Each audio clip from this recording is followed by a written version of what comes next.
My name is Rebecca Perez, and my story started when my life seemed perfect, but quickly began to unravel. It began when Jordan, my husband, left me to care for our beloved cat Lucy, just as I was dealing with severe morning sickness.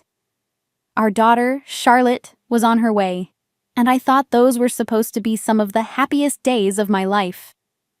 But then, the proposal to move in with my in-laws came up. My mother-in-law had fallen seriously ill, and Jordan believed we should make the most of what little time she had left. Despite my hesitations, I agreed to live together for her sake. It wasn't long before the stress of living with them started to weigh on me, and my mental health began to suffer. Before I met Jordan, I was on the rise in my career as a young designer. I was ambitious and motivated, eager to take on new challenges. Our paths crossed when I was managing my first major project, designing a logo for his company. Jordan was part of the team, and we spent countless hours working on the project together. At the time, I was impressed by the professionalism of everyone around me, including Jordan. He was intelligent and well-spoken, and I found myself drawn to him almost immediately. We started dating not long after the project ended, and within a year, we were married. Everything seemed perfect back then: a promising career, a loving husband, and a bright future. In the beginning, life with Jordan was wonderful. We shared a small apartment, and I enjoyed our routine, cooking together, laughing over silly movies, and even caring for Lucy, his beloved cat. When I found out I was pregnant, I thought our life would only get better. But the morning sickness hit me hard. Suddenly, the smell of Lucy's litter became unbearable. Jordan, who was usually patient, began to get frustrated. He couldn't understand why I struggled to take care of Lucy when I was at home all day. His patience wore thin, and one night after he came back from a night out with friends, he snapped. "Why is Lucy's litter box so dirty? You were home all day," he yelled, anger etched across his face. I tried to explain. I wasn't feeling well, and the smell made it even harder. But he didn't want to hear it. He held Lucy, petting her gently, and told me I needed to get over it. In that moment, I realized something important. Jordan's love for Lucy was unconditional, but his love for me had conditions. That argument was our first real fight, and it left a scar. Weeks passed, and Jordan moved in with his parents, taking Lucy with him. I thought it would be temporary, but time dragged on. I waited for him to come back, but he never did, at least not with the same warmth and care I remembered. Eventually, he returned, full of apologies, and I forgave him. We patched things up as best as we could, and not long after, I gave birth to our beautiful daughter, Charlotte. Life seemed to get back on track. But then my mother-in-law fell gravely ill, and everything changed again. Jordan wanted us to move in with his parents so he could care for his mother. He said it would be good for Charlotte to spend time with her grandparents. I wasn't thrilled with the idea. I had always kept a polite distance from my in-laws, seeing them only during holidays or special occasions. The idea of living with them made me uneasy, but I agreed for the sake of Jordan's mother, who had always been kind to me. When we moved into the house, I tried to keep a positive outlook. At first, things were manageable. My mother-in-law, despite her illness, was independent enough to take care of herself most of the time.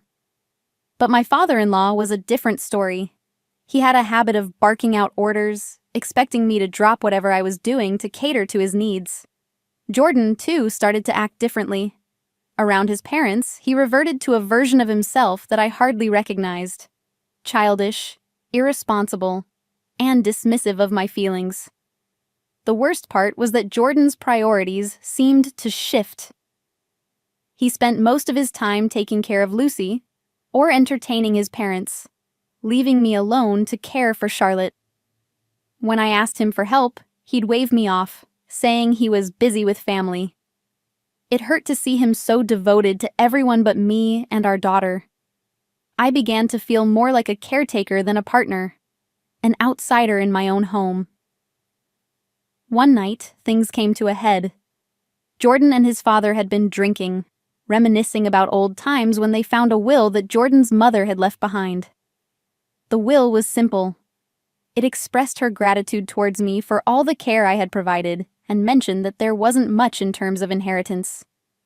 My father-in-law, clearly disappointed, began to complain loudly. "She should have left more for me," he grumbled. "What good is gratitude if there's no money?" Jordan, to my shock, agreed.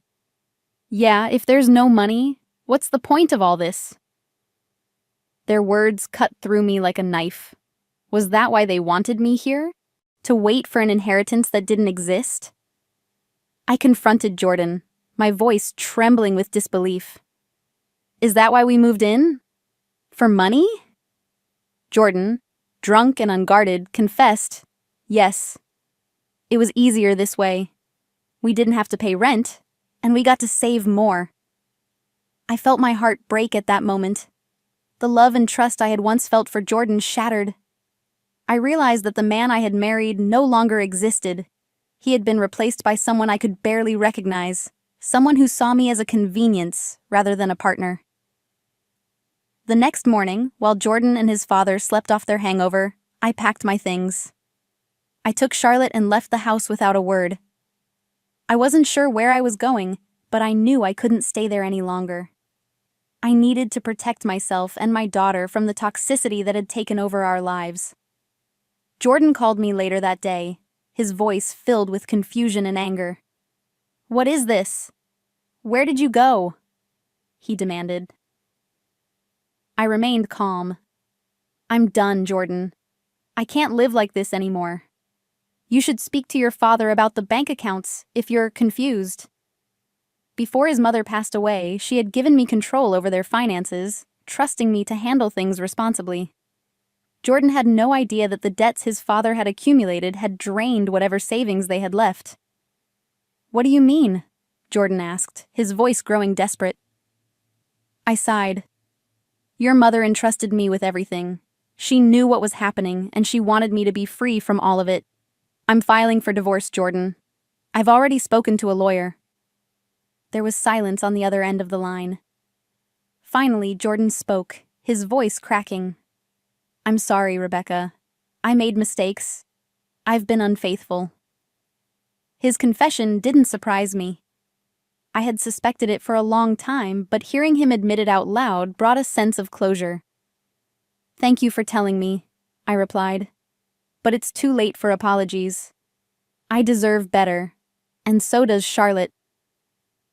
The divorce process was swift. With the evidence of Jordan's infidelity and his mother's support, I was able to secure custody of Charlotte and a fair division of our assets. Jordan, burdened with debts and stripped of his father's support, was left to fend for himself. He lost his job when news of his affairs spread, and his father, unable to manage on his own, was forced to sell the house and find work to pay off his debts. As for me, I took the opportunity to start over. With the money from the property settlement, I decided to leave my old job and join a design studio run by Nikki, my former colleague and close friend. She had always been my biggest supporter, and working with her gave me the chance to rebuild my career and my confidence. Life wasn't easy at first, but it was mine. I found solace in my work, pouring my heart into my designs and watching as my efforts began to pay off. My skills were recognized, and new opportunities came my way. My income grew, and I was finally able to provide a stable, comfortable life for Charlotte.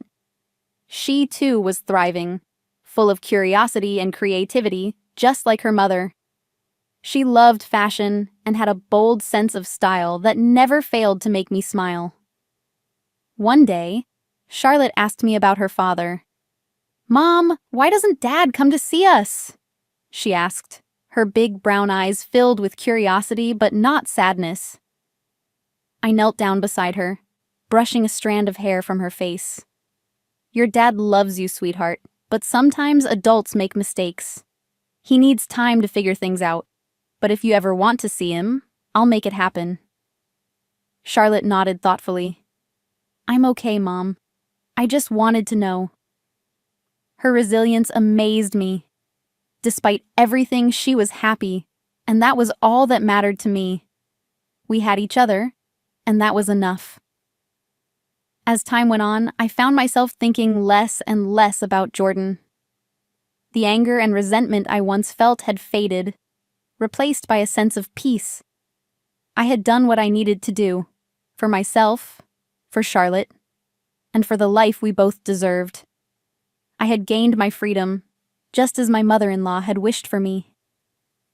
One evening, after a long day at the studio, Nikki and I sat together, reminiscing about the past. You've come a long way, Rebecca, she said, raising her glass of wine in a toast. I'm proud of you. I smiled, feeling a warmth in my chest that I hadn't felt in a long time. I couldn't have done it without you, Nikki. You've always been there for me. She shrugged, a playful smile on her lips. That's what friends are for. Besides, I always knew you'd make it. You're stronger than you think. As I looked around the cozy studio, filled with sketches, fabrics, and the tools of my trade, I realized she was right. I had faced challenges I never thought I could overcome, and I had come out the other side stronger and more determined. My past with Jordan was just that, the past. It no longer held power over me. I raised my glass, clinking it against Nikki's. To new beginnings, I said. To new beginnings, she echoed, her eyes shining with pride. And as I sat there, surrounded by the life I had built for myself and my daughter, I knew that no matter what challenges lay ahead, I was ready. I had found my strength, my independence, and my happiness. And that, I realized, was worth everything I had been through.